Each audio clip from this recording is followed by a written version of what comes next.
There are currently 105 characters in Genshin Impact, which includes some of the meta monsters like Furina and Navia to characters that are mentally which makes us think, who are the units that can actually be useful to you long term and make your account stronger, rather than just sitting there doing nothing?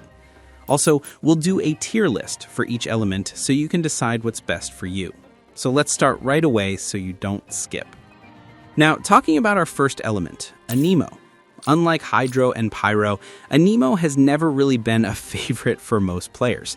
Even with characters like Hisu, Wanderer, and Kazuha, who are literally some of the coolest in the game, most Anemo units end up rusting in our accounts. So who are the most valuable ones? Let's go through them. Starting with 4 stars, the names that come to mind are Sucrose and the recent Lantern Rite unit Lanyan. So what makes them so strong, especially in Nod-Krai? Both of them being catalyst users means they can provide TTDS buffs for your DPS. On top of that, Sucrose provides extra elemental mastery buffs from her passive, while Lanyan provides the strongest shield in the entire game. And how can we forget the Viridescent Venerer set, which makes almost any Anemo unit broken? So what are the teams they shine in? Both Sucrose and Lanyan can be played in dual roles, either as on-field drivers in taser-style comps or as pure buffers in meta teams. Sucrose shines in EM-focused teams, such as Flynn's Electro Charge or even Mavika's Melt setups, thanks to her EM buff for the whole team. Lanyan, meanwhile, provides more defensive utility with her shield, especially in Arlecchino's teams, and she can even be slotted into Flynn's teams if you don't have a Nefa and want to replace Sucrose without losing too much value. Talking about other units, we cannot forget Kazuha. Being one of the oldest Anemo 5 stars, his value is still immense. His elemental damage bonus, resistance shred, and grouping ability make him one of the most broken units in the game. Even after the release of Xilonen, who does similar things, Kazuha still has his own spot, especially when it comes to mono-reaction teams and grouping. In the DPS slot, Chaska is the only somewhat meta option, but she's still not considered a must-pull. Xiao and Wanderer, once seen as strong DPS, are now nowhere close to meta level. And that's exactly why Anemo has never really been in the hotspot. Some honorable mentions go to Ifa, who can be played as a DPS, and the upcoming Varka, who looks set to be an Anemo DPS that might finally change the way we look at this element, and could be the first true S-tier Anemo DPS, especially after seeing Durin's recent kit. Now let's move on to the second element, Geo. Honestly, one of the most neglected or even hated elements over time, especially when you look at units like Albedo, who, despite having so much potential, is now considered one of the weakest units in the entire game. But let's focus on the Geo characters that can actually make your life easier.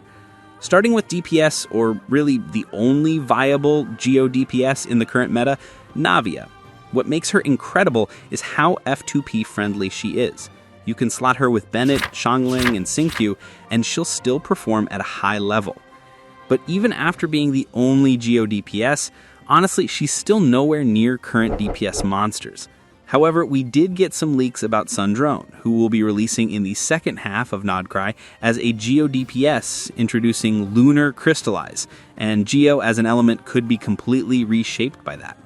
But even after all that, there's one unit who's been meta ever since her release, Xilonen. She's not only the best Geo unit, but also one of the best supports in the entire game.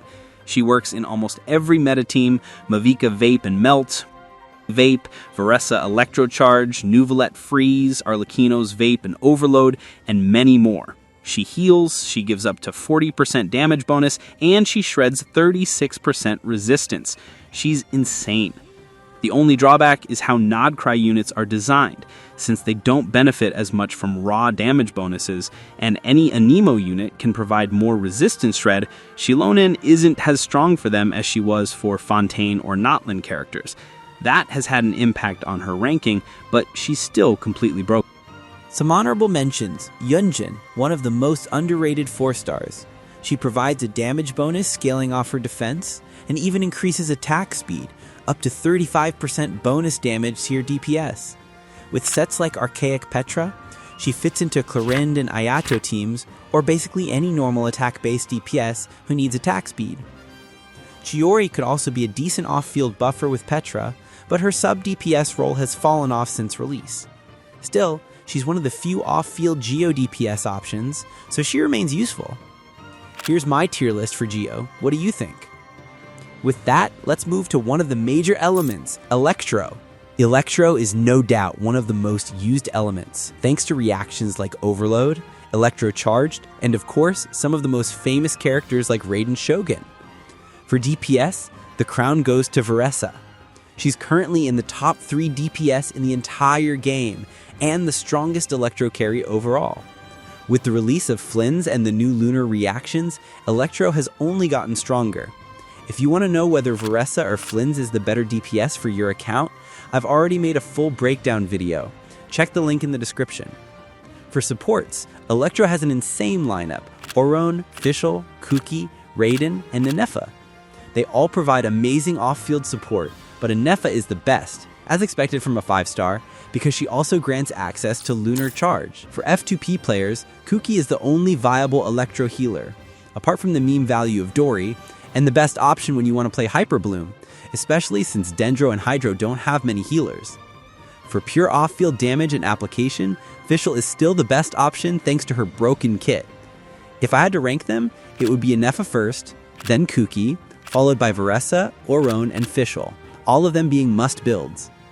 Now let's move on to Dendro, which got a huge buff with the release of Nod-Krai and Lauma. When it comes to application, there's no competition.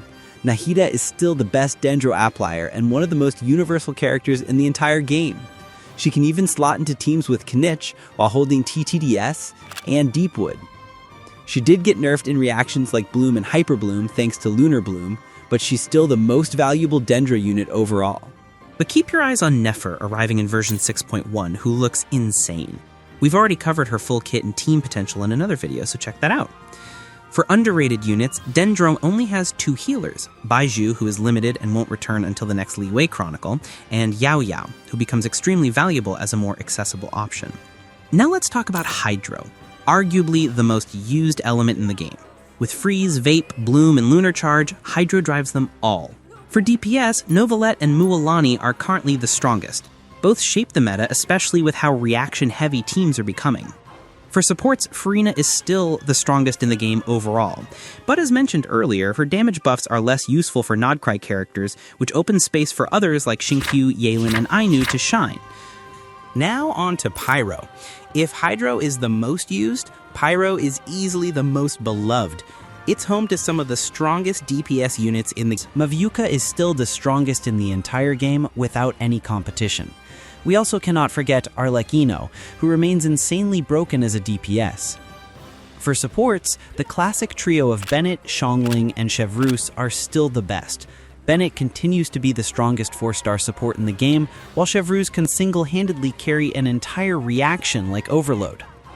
Looking ahead, future Pyro units like Durin are shaping up to be insane, especially with the latest leaks showing how much synergy he has with Anemo units, potentially bringing a completely new perspective to Pyro teams.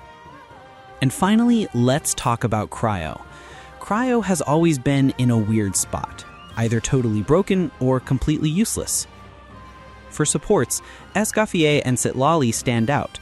Escoffier single-handedly carries Freeze, turning one of the weakest reactions into something broken, while Citlali elevates Melt into one of the strongest setups in the game. Both are staples in some of the most powerful teams available. For DPS, Skirk is currently the only truly meta Cryo DPS.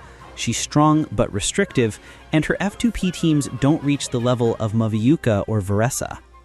And with Nod-Krai focusing more on reaction-heavy teams, Freeze doesn't look like a strong long-term investment. If you ask me, right now only Escoffier, Citlali, and Skirk are truly good Cryo units. The rest, mid at best, or outright useless. The real issue for Cryo is the limited number of reactions it can participate in. Reactions like Superconduct and Cryo Crystallize are close to useless, leaving Cryo primarily tied to Reverse Melt and Freeze. However, we've already seen new mechanics like Frostthorn in the Imaginarium Theater, and something like that could be a huge buff for Cryo, especially with the meta shifting more and more toward elemental mastery scaling. And with that, we've gone through the strongest units for every element in Genshin. Let me know in the comments if I missed anyone. Till then,